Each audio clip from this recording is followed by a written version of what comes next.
देश में कोरोना की दूसरी लहर ने व्यापक रूप से फैलकर कहर मचा रखा है। देश के कई राज्यों में कोरोना संक्रमण तेजी से फैलता जा रहा है।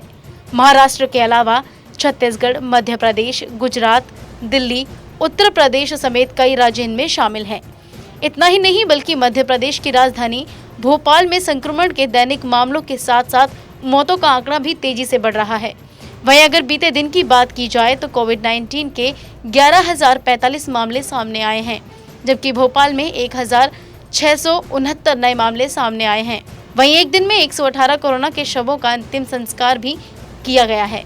साल का ये अप्रैल महीना कोरोना काल में अब तक का सबसे भयावह महीना है। हम ऐसा इसलिए कह रहे हैं क्योंकि बीते मात्र 15 दिनों में कोविड-19 के 78,000 से ज्यादा मामले सामने आ चुके हैं। ये दोनों मामले यानी 2020-21 के किसी भी महीने में नहीं मिले हैं, जितने कि अकेले अप्रैल में मिले हैं।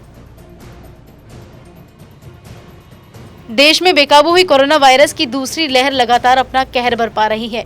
इस महामारी का प्रकोप इस कदर जारी है कि प्रदेश में एक दिन में 2,34,000 से ज्यादा नए मामले सामने आए हैं और 1,341 से ज्यादा मरीज अपनी जान गंवा चुके हैं। एक और जहां अस्पतालों में कोरोना मरीजों के लिए बेड नहीं है, तो दूसरी तरफ शमशान घाटों में जगह भी अब कम पड़ने लगी है। कोरोना प्रोटोकॉल से हो रहे अंतिम संस्कार सरकारी आंकड़ों की हकीकत खुद ब खुद बयां करने लगे हैं।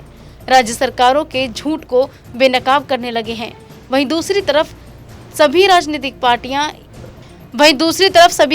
पार्टियों ने इस भयावह बीमारी को अपना राजनीतिक हिस्सा बना लिया है।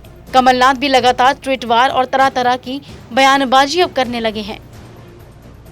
गुरुवार को देश के 8 राज्यों के केवल 10 शहरों में कोरोना से 854 लोगों की मौत हो गई, जबकि इन शहरों में सरकारी आंकड़ों में सिर्फ 211 मौतें ही दर्ज हुई हैं। सरकार के आंकड़ों के मुताबिक देश में गुरुवार को 1,182 मौतें हुई हैं, जबकि यह आंकड़ा सिर्फ 10 शहरों का है, जो कि इस सरकारी आंकड़े और सरकारी दावों की पोल खोल रहा है। Bureau report, MP Bharat.